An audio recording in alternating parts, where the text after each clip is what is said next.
Hi folks, welcome to this week's Bookie blog, and today we're going to talk about horse racing and horse racing limits, what you can expect, and a few tips on setting up your horse wager limits with your clients.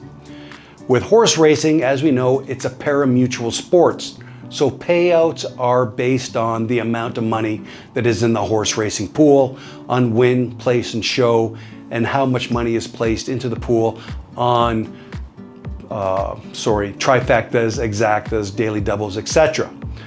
When your players are betting at a paperhead bookie software company, the money they're betting is not being put into the pool.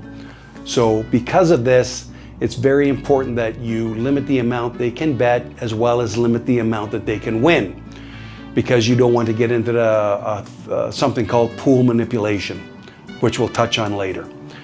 So example, usually a paperhead bookie will cap out the win, place, and show amounts on their wagers accounts because they have no money going into the pool, so they don't want to risk getting hit by 100-to-1 long shot. So generally a bookie will cap out how much a player will win on a win bet, a place bet, or a show bet.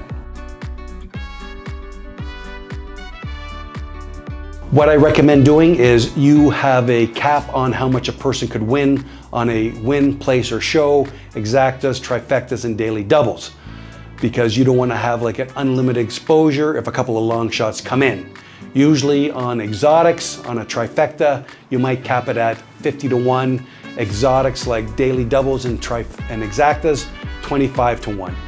Win, place, and show, you can offer a higher payout on a show and a place or a win, but usually you like to cap those out because, again, somebody might bet $100 and a long shot comes in at 100-to-1 and you're on the hook for a $1,000 payout, which is $900 based on a $100 wager.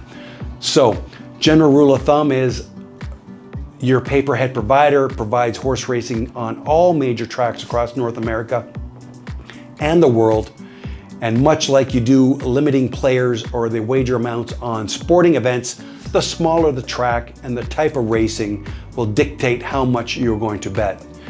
Major events like the Triple Crown, which is the Kentucky Derby, the Preakness, and the Belmont, as well as the Breeders' Cup, you're talking about some of the best horses in the world all racing. You can offer a higher wager amount on overnight racing at major tracks, on thoroughbreds like Santa Anita, Churchill's Down, like that. You could maybe offer $50 per wager on those types of events. Smaller tracks and quarter horses, again, as the track popularity decreases, the wager amount will decrease, and that will help eliminate anybody trying to take advantage of a pool manipulation.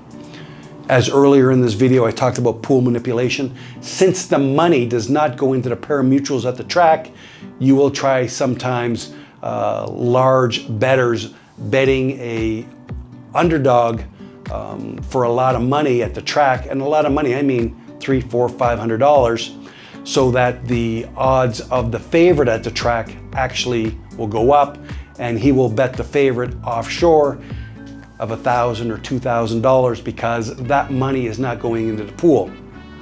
If you had the same volume of wagers on the underdog or the long shot at the racetrack, it's going to adjust how much the favorite's going to pay. So they want to adjust the odds in their favor. So you want to protect yourself against pool manipulation by horse bettors taking advantage of that on smaller racetracks. Thank you for watching the video. Please like and subscribe below, and add comments in the comment section if you need any additional information.